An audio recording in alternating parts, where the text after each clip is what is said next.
Desenredar su orejita. Ay, Dios mío, mire esto cómo lo tenemos.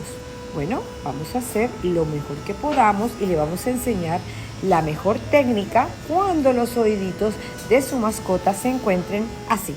Estos son uno de los elementos que vamos a utilizar, nuestras herramientas para desenredar. Vamos a ver.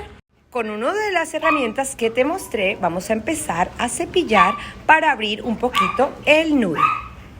Vamos a hacerlo con movimientos de como 1, 2, 3 para no crear una irritación en la piel y no estar en un mismo lugar. Siguiente tool, vamos a abrir el nudo.